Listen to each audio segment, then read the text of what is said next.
ان هدي اد مقشي iyo hadii aanad hore u maqlinba deegaanka Laablaan ee imika joogno waxa looga yaqaanaa midnight sun waxa weeye qorraxdii ama iftiinkii qorraxda oo caadi u soo jeeda saacaduna waxa weeye 12 habeenimo waxa kaloo la ii sheegay in ilaa aroorta waa bariga ay sidan ahaan doonto marka kii habeen loo oran jiray meeshuu ka baxay culimada marka loo deynaya dadku sida u soomayaan salaadaha sida u tukanayaan maadaama de waqti waliba uu sidan yahay oo maalintii iftiinku ba yara bata laakiin habeenkoo dhan waa sidan mugdi ma jiro habeen ma jiro Mikaela jooga oo Laablaan luxury kamida Mika, yes. How long is it going to stay like this?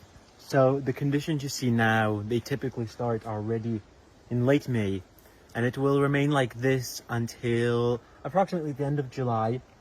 The sun gradually, the days gradually start shortening after the 24th of June. And then in August, you already start seeing the sunset. Okay. Early mid-August, you start seeing the sunset, but we have a few months of this beautiful midnight sun. And it's actually cloudy. Could be even more light, but it's a bit cloudy right Okay. now. Mika wuxuu ii sheegay in ay sidan kaba iftiin badan tahay habeenkii laakiin imika daruura ay yara jiraan oo ilayskii qorraxda ay yara qariyeen wuxuu ii sheegay in habka noocana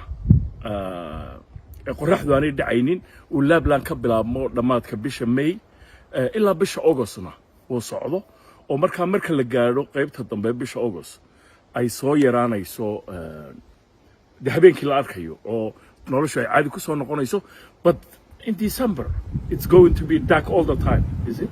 Yes, in December we have just a few hours of daylight, so let's say from 10 o'clock until 1 or so it already starts getting dark, and then on top of that it's typically cloudy.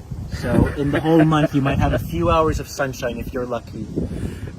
marka la gaaro bisha December iyo January wuxuu ii sheegay in 2 saacadood ama 3 saacadood waxaan ka badnayn qorraxda la arko ama iftiinkeeda la arko laakiin inta kale ay habeen tahay marka haddii habeenka uu ku daashaday waad maalin jeclaan lahayd inaad waxaago dhan ka wada dhigato waxaad imanaysaa July iyo August halkan laga bilaabay ilaa bisha June haddii sidoo kale maalinta aad sanifsan tahay oo aad doonayso inaad iska hurdo oo habeen ay ku wada noqotana December iyo January baad imanaysaa halkan